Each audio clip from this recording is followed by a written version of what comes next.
नमस्कार मंडळी, मी ऋतुजा विनय रावराणे तुमचं स्वागत करते संध्या प्रकाश किचनमध्ये। या चॅनलवरती आपण मच्छीचे खूप प्रकार बघितलेत। मच्छी फ्राय बघितले, पापलेट भरलेलं फ्राय बघितले। आजच्या रेसिपीमध्ये आपण भरलेलं पापलेट बघणार आहे, पण केळीच्या पानातलं बघणार आहे।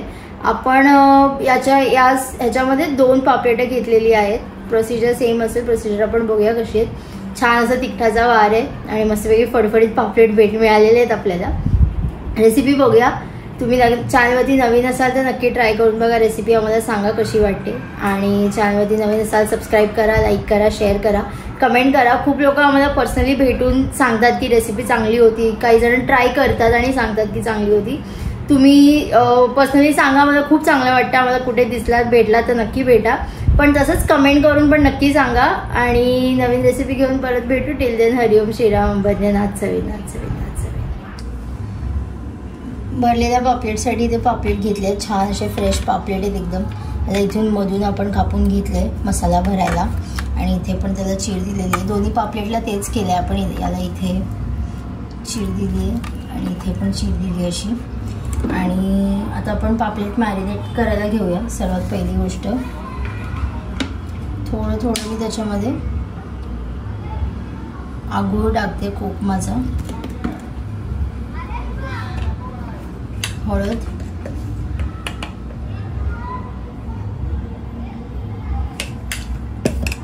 आणि मीठ।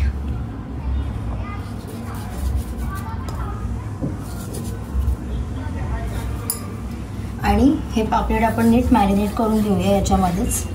याला मी आता आलं लसूण नाही टाकलंय, लावलंय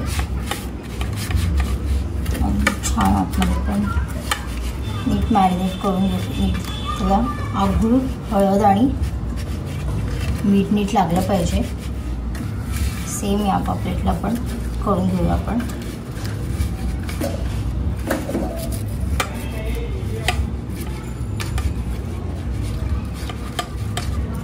हे दोन्ही पापलेट असेच मॅरिनेट करून आपण थोडा वेळ ठेवून देऊया। आणि जोपर्यंत हे मॅरिनेट होत आहे तोपर्यंत मी इथे त्याचा जो मसाला भरायचा आहे आतमध्ये त्याची तयारी करून घेतली। खोबरं इथे माझ्याकडे, आलं लसूण, कोथिंबीर, कढीपत्ता आणि मिरच्या मी इथे 4 ते 5 मिरच्या घेतल्या, कारण त्या तिखट नाही आहेत। जर तुमच्याकडे तिखट मिरच्या असतील तर तुम्ही 2 ते 3 मिरच्या पण घेऊ शकता, तुमच्या आवडीप्रमाणे। तुम्हाला जेवढं तिखट हवं, कमी तिखट हवं त्याप्रमाणे।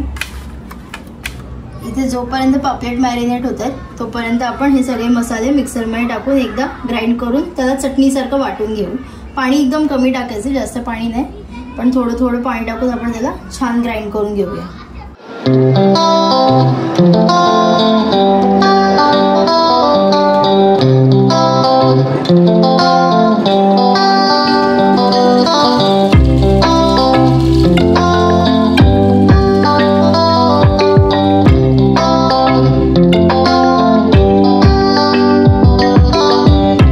मसाला इकडे तयार आहे।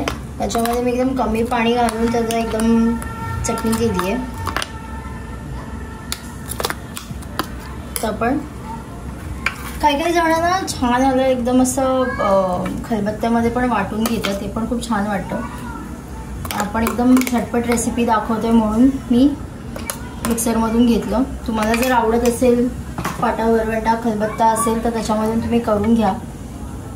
आता आपण हा मसाला त्याच्यामध्ये भरूया।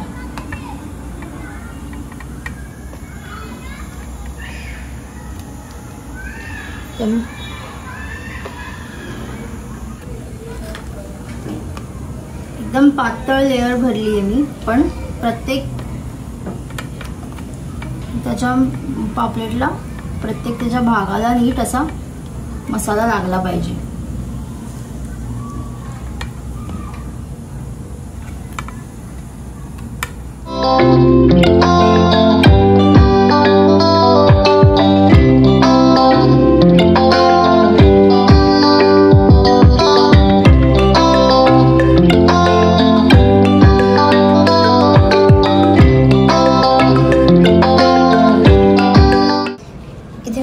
पान घेतले, त्याचे जरा तुकडे करून घेतले आणि केळीचं पान थोडं कडक असतं तर त्याला नीट बांधलं गेलं पाहिजे, नरम झालं पाहिजे। तर आपण थोडं त्याला पटकन गॅसवरती हे करून घेऊया, म्हणजे आपल्याला बांधायला सोपं जाईल।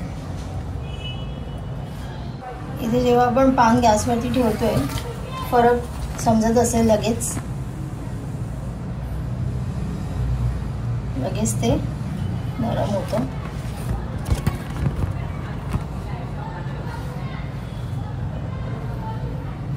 बऱ्यापैकी झालंय.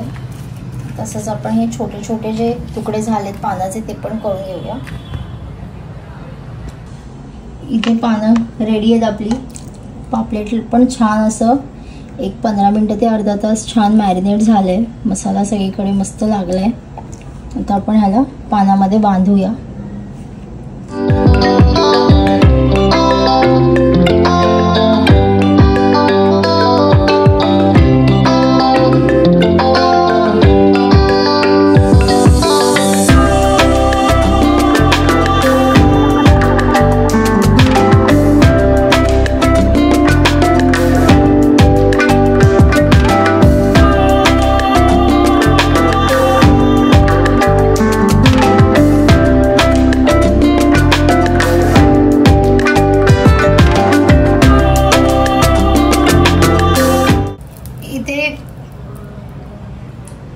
इथे आपली पोटली बांधून तयार आहे.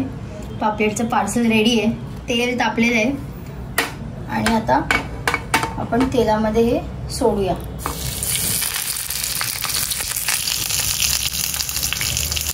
आणि ह्याला एक 10 मिनिटं आपण ह्याला झाकण ठेवून स्टीम करून घेऊया. त्याला आपण 5 मिनिटं एका साईडने हे केलेलं आहे. आता त्याला दुसऱ्या साईडने 5 मिनिटं करूया फ्राय. खूप छान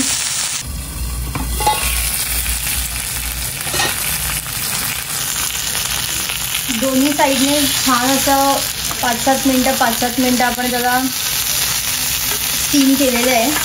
आणि ह्याला तळून काढूया.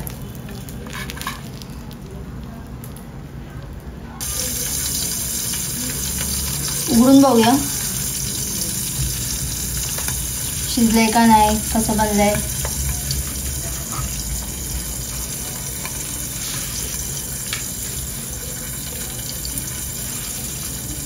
गरम आहे.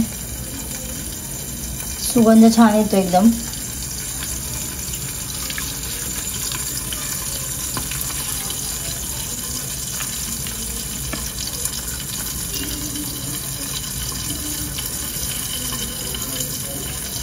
एकदम वाफळते.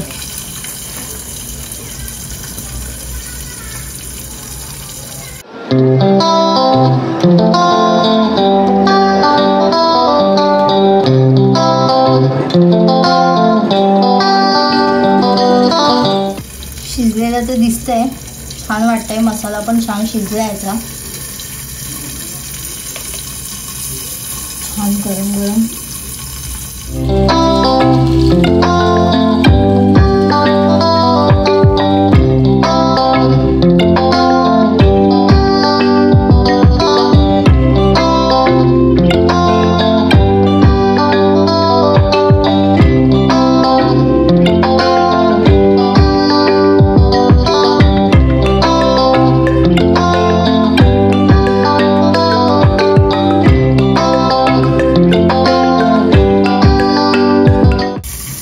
अशा प्रकारे केळीच्या पानातलं भरलेलं पापलेट तयार आहे.